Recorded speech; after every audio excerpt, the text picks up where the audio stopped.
Hey guys, okay, working on a 1991 Dodge Dakota V8 5.2 liter 4x4 extended cab today.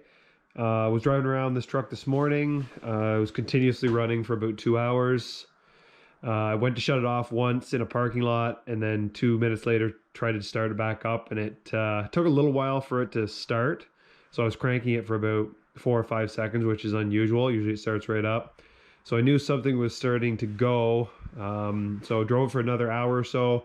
Then it quit on me at an intersection. I got it pulled over to a parking lot, and we waited for a bit. Basically just thought maybe it was a coil, something had to cool down. Regardless, got it started back up, just barely got it back to the garage here, and it did it again. So it won't start for me in the garage here. So I cooled down the coil there, which sometimes is the issue, but it's got new coil, new plugs, new rotor, distributor cap, everything. So it's probably not that.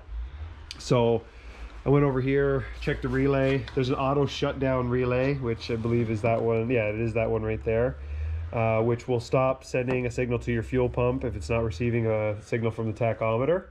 So basically what that all means is basically if this relay is bad, but on the off chance it's not receiving a signal from the tachometer, which is pretty unlikely, won't send power to the fuel pump. So I just switched them over. I swapped them out. I had some extras, just tried it out. Still no start. So the next logical thing was the fuel pump. And I mean, fuel pump kind of symptoms would be like the engine sputtering, won't start. When the engine gets hotter, it doesn't work as well. There's surging, so it kind of like revs up and down. So anyway, long story short, it was the fuel pump, and I'm going to show you guys sort of how to make sure that is in fact what it is. So I'm kind of lucky. I've got a homemade box on my truck here, so all I have to do is remove 2 boards and I can get to the top of the fuel pump. However, if yours still has the original box, obviously a lot more of a pain. Depending on how old it is and how much you love it, you can cut a hole right here just to access this area right here, because this is where your fuel pump is, and to get it out you have to pull it straight up like this. So anyway, you can do it that way, or you got to drop your fuel tank if you don't want to remove the bed or cut a hole in the bed or something like that. Another quick way to check if you're just out on the road, on the street or whatever, and you don't have any tools with you, you just get somebody to crank the engine over, and you put your ear right on, like take the fuel filler cap off, put your ear right at the fuel filler cap, and you should actually hear the whirring of the fuel pump. It makes a pretty distinct sound. So if it's not working, obviously there'd be no sound at all. So you're looking for like kind of like a pump whirring sort of movement sound. So anyway, we're gonna get the new one. I'm gonna actually get this all cleaned up before I do it, so a bunch of crap doesn't get in the tank. New one's coming tomorrow, so I'll show you guys how to take all this stuff off, put the new one in, and hopefully that fixes my problem. Okay, so I got it all cleaned off there, so you can see a little better what we got going on. So we just need to disconnect all these hoses. So this is your vent to the fuel cap. This is a vent. This is your supply line to the engine, and this is the return line from the engine. And obviously this is your electrical connector that we just tested. So first step is removing all these items. So we'll start with the electrical connector. The easiest thing to do, or the only way to do it, is to lift up this little tab right here and then just pull the connector out like that. I guess we'll move this one next.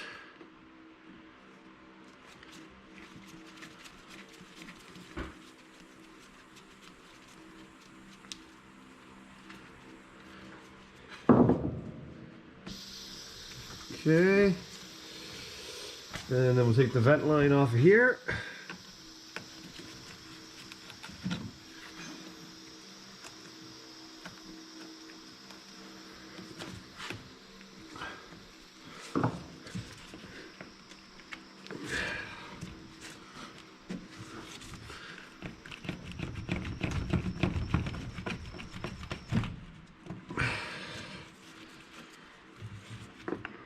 Okay, and then these two here. So these little clips I don't have the one on here. I've been just using a piece of wire, but all they do is they just hold this thing from sliding off. So these literally just slide off. So if you just pull on that one with the clip out, obviously, it just slides off. And then, so this one still has the clip in it. So you would just twist it to the left, or just twist it anyway. And then basically it comes out like this. This one's broken, but it'll come out. And that's the one half of it. Like I said, mine are broken. I'll try and get that piece out. There. So yeah, they're pretty straightforward. Like even if you break them, you can use a piece of wire to do the same thing. Okay. So pull those off. And yeah, all they do is they go through this black part and they grab onto this collar right here to stop it from sliding off when you're driving and stuff like that. Okay, so pull that off. Okay, so with that stuff out of the way, next thing will be to loosen this locking ring. Now it's not too bad.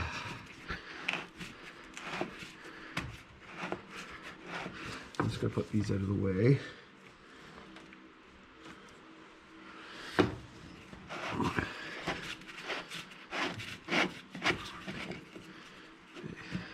So, and then once you loosen that, you can just lift the whole assembly out.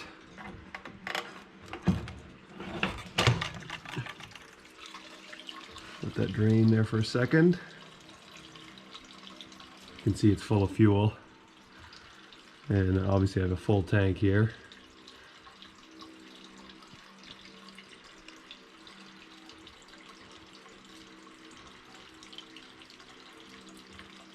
So we're literally just letting that drain right now. So I ordered this whole assembly and it costs about $212 Canadian. You can order just the pump if you want, but I needed to get this thing back into service quickly. But it probably wouldn't be that hard just to change the pump part.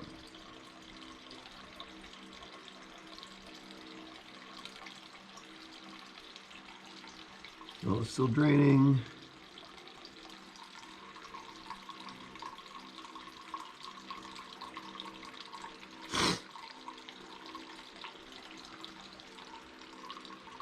Yeah, so this whole thing is basically just filled with fuel.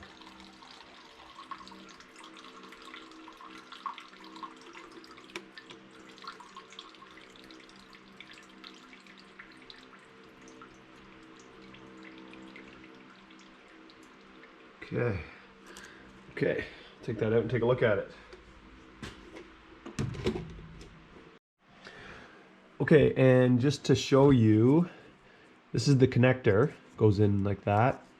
This far right terminal here is your positive, and this far left one here is your ground. So before you pull out the pump, if you want to make sure you're getting power, just hook your multimeter or test light up to that, and you should be receiving 12 volts while the engine is cranking over, or your light lights up. So you can do that, and also you can just apply 12 volts to the far left, far right terminals there and listen for the pump. Now sometimes the pump can be bad and it's still running, but it's just not delivering enough pressure, so that could be a problem also. So okay, and then here is the whole assembly out of the vehicle. So a couple things to note, just in case you guys want to know. So if you look up in there, you can see that the far right and far left ones are your power and ground to the pump, and then the three in the middle are for your fuel level sending unit. So if you guys are having problems with that, you can check it out here and you can see how everything's wired. So basically you've got the three wires going to it here, and then that float moves up and down. So yeah, I ordered the entire assembly and we'll put that back in now. Just obviously want to make sure everything's the same, everything looks the same. And as I stated before, you can just buy, if you look in there, you can see you can just get the motor and replace the motor if you want for about half the price. But it was quicker just to get the whole thing, and that's the way I'm gonna go. Okay, so here's the new pump. Just got to transfer over this, and it comes with a new gasket that you just have to put under there. So we'll do that now. Holy, okay, so we got to replace this. Just work it out, hopefully.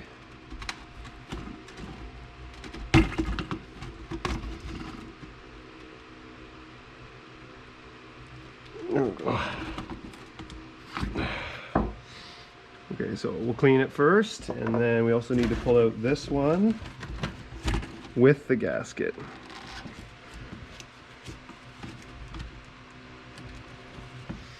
Which, I don't know.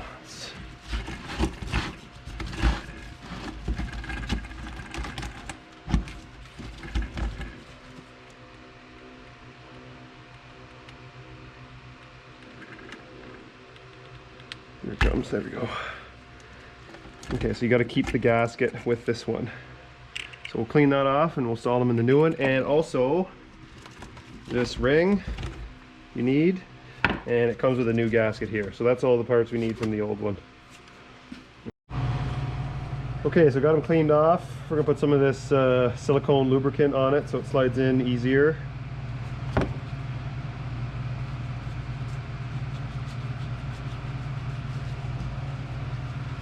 Okay, so we'll put that in.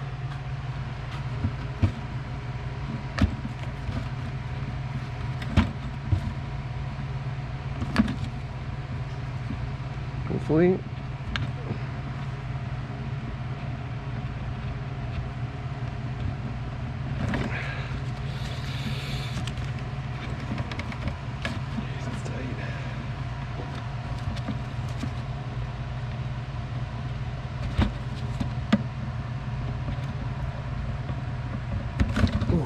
Okay, there. Okay, so that's in. And a little bit of lubricant on this one.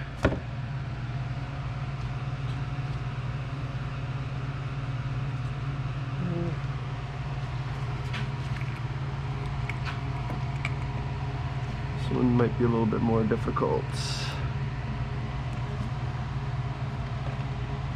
Yeah. Maybe put the O-ring in first. Yeah, maybe we'll put the O-ring in first and then put the little assembly on, because there's no way it's going to go in like that.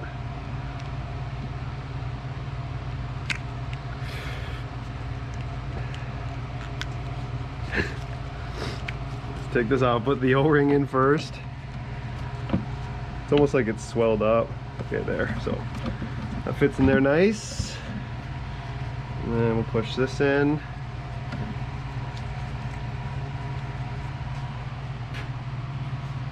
Lube on this.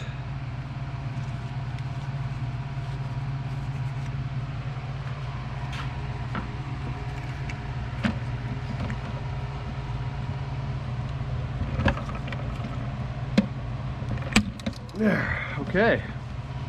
So that should be ready to go back into the vehicle. We'll head over there now. Oh, one more thing. This just slides up here. Just like the old one.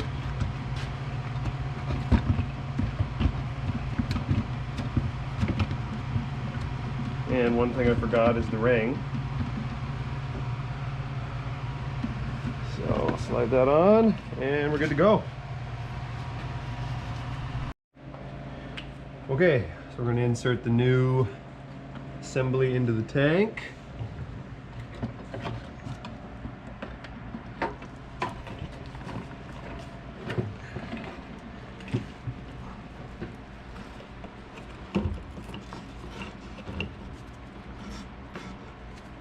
Make sure the seal goes in and doesn't get flipped around.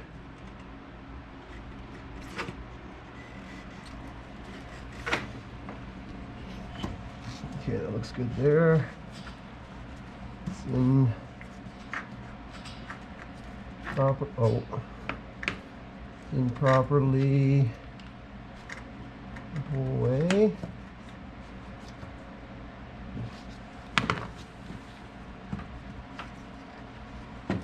There we go. Okay, so it's down in there. Put the ring on.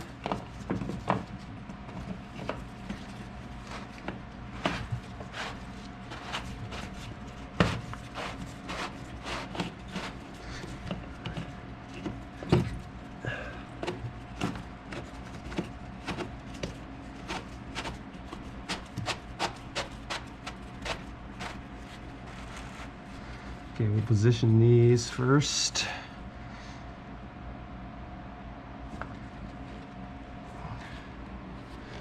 Okay, that should be good there. Turn this a little bit. All right. So we'll plug in our return line. Supply. This is the vent.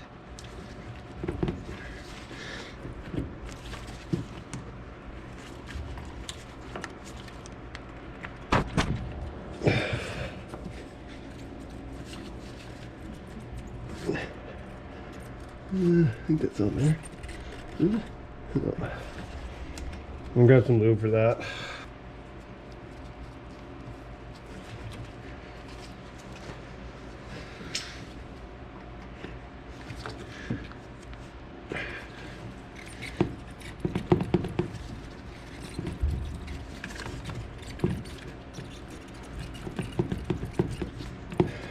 Okay, and our vent line.